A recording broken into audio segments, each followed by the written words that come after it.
Son las 10:34, seguimos en este programa, la continuidad informativa hasta el mediodía, los vamos a seguir acompañando y ahora estamos ya en línea con Victoria Montenegro. ¿Qué tal? Victoria, legisladora de Unión por la Patria, también nieta recuperada, Mayra García y Gonzalo Belmonte te saludan. Hola, ¿qué tal? Buen día, ¿cómo están? Bien, muy bien, gracias por atendernos. Ayer, ¿cómo viviste esta marcha en medio de todo lo que está sucediendo con el gobierno nacional, esta idea de poner en tela de discusión la memoria completa? Bueno, sí, venimos sufriendo, ¿no? Desde el primer día de la gestión de Milei, los organismos de derechos humanos y también los trabajadores de la Secretaría de Derechos Humanos, todos los que todos los días aportan al proceso de memoria, verdad y justicia de nuestro país. Bueno, venimos sufriendo un ataque muy, pero muy fuerte. Y la verdad es que la marcha de ayer, bueno, multitudinaria, realmente increíble, ¿no? Ver las calles rebalsadas de organizaciones políticas, sindicales, sociales, no estudiantiles, como cada vez que vienen los chicos de los centros de estudiantes, no vienen y los ve pasar, obviamente emocionan muchísimo. Y bueno, la cantidad de familias que ayer tomaron el paño de los 30.000 y entraron a la Plaza de Mayo. La verdad que un día de muchísima emoción por el día de ayer. ¿Cómo pensás que esto va a seguir, ¿no? Porque el gobierno intenta también muchas veces poner en discusión algunos temas justo cuando se dan estas fechas. Y anunciaron también la desclasificación de algunos archivos. ¿Pensás que eso va a terminar en qué? ¿O el gobierno lo intenta instalar en esta fecha y después va quedando medio en la nada? No, mira, el gobierno, sí hay una particularidad que tiene este gobierno, es que no solamente, al menos lo que es, bueno, la política de derechos humanos, la política de género, la política de diversidad, la verdad es que el ataque es diario, digamos, por un lado es lo que circula desde las redes, si querés el video que circuló el día de ayer, ¿no? O los anuncios que en realidad no tenemos mucha claridad de qué significan, porque los archivos ya estaban desclasificados. De hecho se menciona el decreto del año 2010, hablan de la totalidad de los archivos y de hecho ahora están aclarando que también podrían ir mucho más allá del tiempo. Y entonces en términos del proceso de justicia de la Argentina, nosotros teníamos mejor dicho, áreas específicas que se encargaban de identificar y trabajar sobre esos archivos.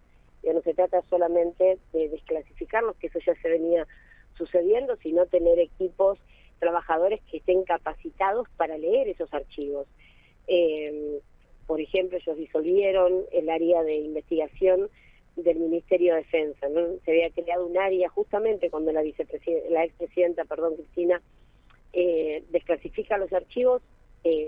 Nos encontramos con la realidad de que no cualquier persona está capacitada para interpretar esos archivos. Claro. Entonces se creó un área específica en el Ministerio de Defensa con profesionales que se formaron en poder leer esos archivos y aportar a la justicia, ¿no? Siempre explico como casos que son muy paradigmáticos de personas que estaban sospechadas de haber participado, por ejemplo, de una apropiación, pero que en su archivo no figuraban en la ESMA, sino en otra provincia. Entonces, si vos lees el archivo, si vos entregás a la justicia el archivo de una persona sospechada de haber participado en la represión, cuando lees su archivo, esa persona está en otra provincia.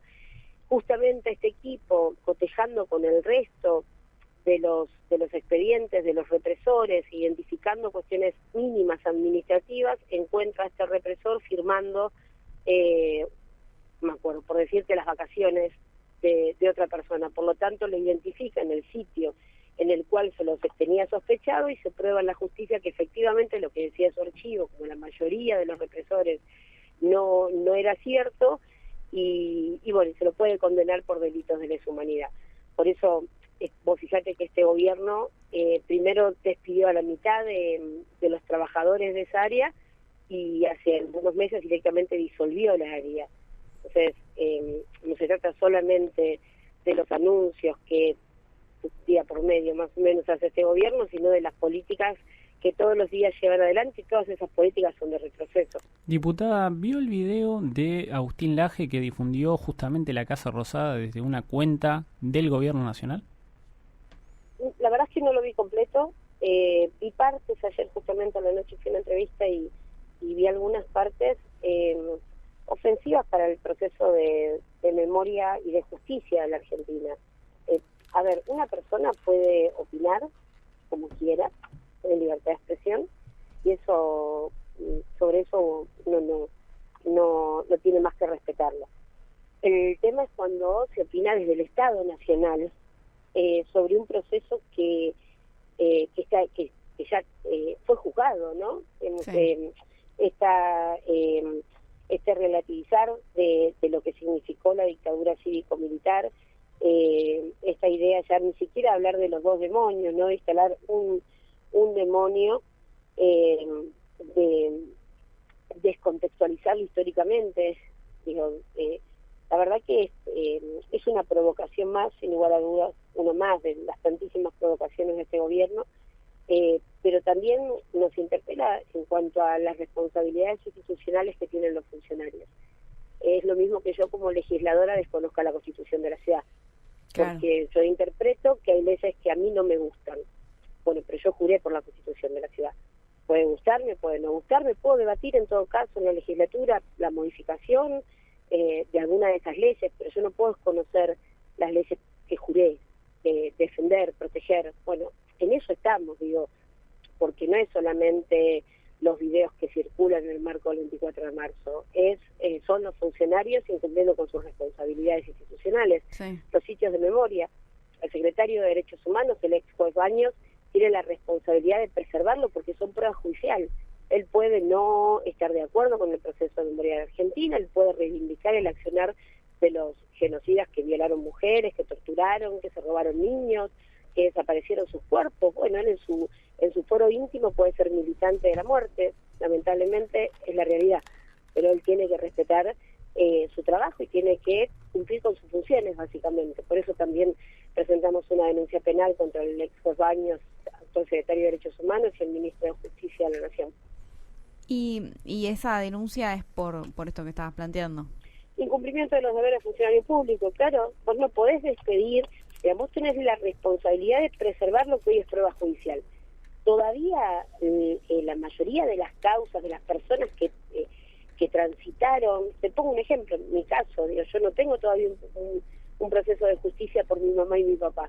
Yo sé que estuvieron en Campo de Mayo porque el cuerpo de mi papá aparece en Colonia, Uruguay, en mayo del 76. Y todas las personas que aparecen con él, las que se identificaron, eran del Ejército Revolucionario del Pueblo y participaron en sus operativos militares. Claro. ¿Y cuál es el objetivo que tiene el gobierno con estas? Borrar la historia. Ellos tienen que borrar. En nuestro país hubo un proceso de organización nacional que también fue un genocidio, y los responsables de ese proceso fueron héroes para la historia. Por eso 100 años después hubo un proceso de reorganización nacional. Es la primera vez en nuestra historia que nosotros, digamos, los que perdimos 30.000 personas, seguimos con los bebés que nos faltan, que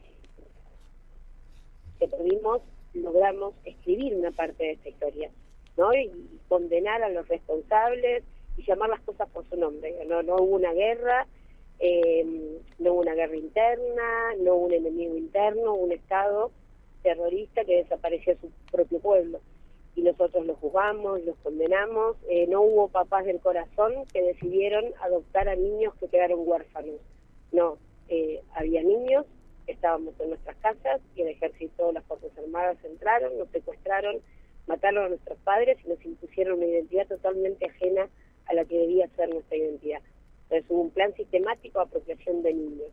Bueno, ellos vienen a borrar esa historia y a construir lo que siempre sucedió, es que el poder real escribía la historia, ¿no? Bueno, entonces ellos vienen a a borrar la historia, a, en primer lugar, intentar instalar los dos demonios, pero avanzar en la idea de que los buenos, vos fíjate, los buenos eran, en el 76 los buenos eran los de verde, hoy tenemos un presidente que dice que los buenos son los de azul. Fíjate, repito, independientemente de las particularidades.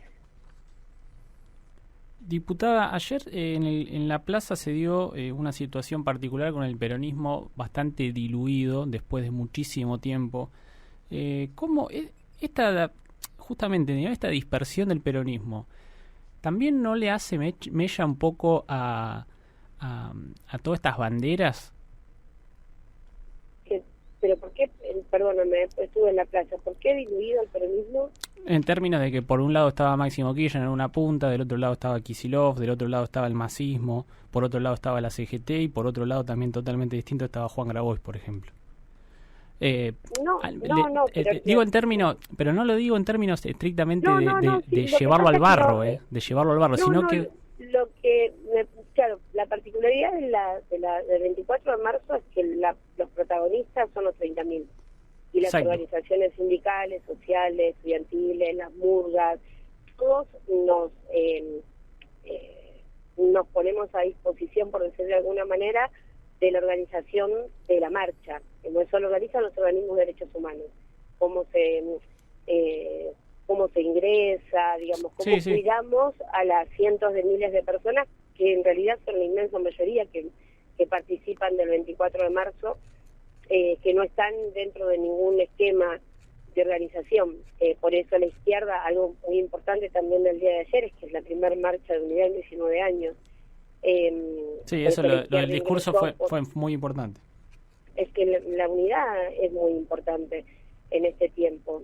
Por eso la izquierda ingresó por Diagonal Norte, las organizaciones, los organismos de derechos humanos y las organizaciones políticas por Avenida de Mayo, y el volumen de gente, la CGT y las organizaciones sindicales por Diagonal Sur, y después se iban dando los ingresos como se podía a partir de las agrupaciones de cada uno de nosotros.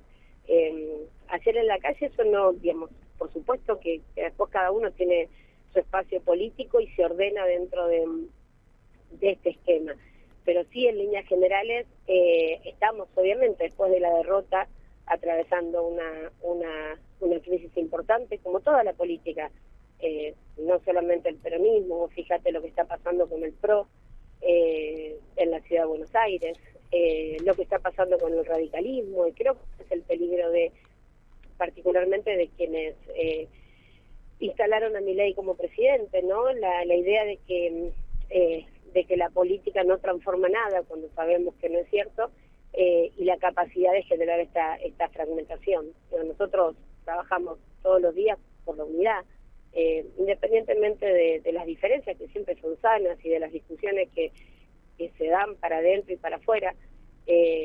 Claramente es un tiempo de crisis y nadie está ajeno a eso, ¿no? Bien, y te hago una más, Vicky, volviendo al tema de los archivos y esta idea del gobierno de desclasificar.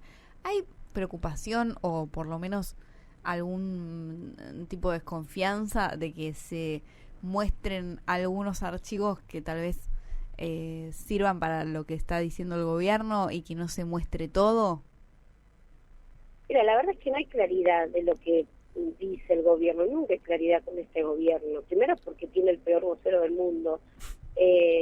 Nunca hay claridad con lo que dice este gobierno. Sí, a ver, ayer lo mismo, no lo escuché en vivo, pero por el programa de televisión escuché algo de lo que planteaban, con cuestiones bien complejas, ¿no? Él habla de un asesinato que se dio en los 70 y del Estado presentándolo como un delito de lesa humanidad.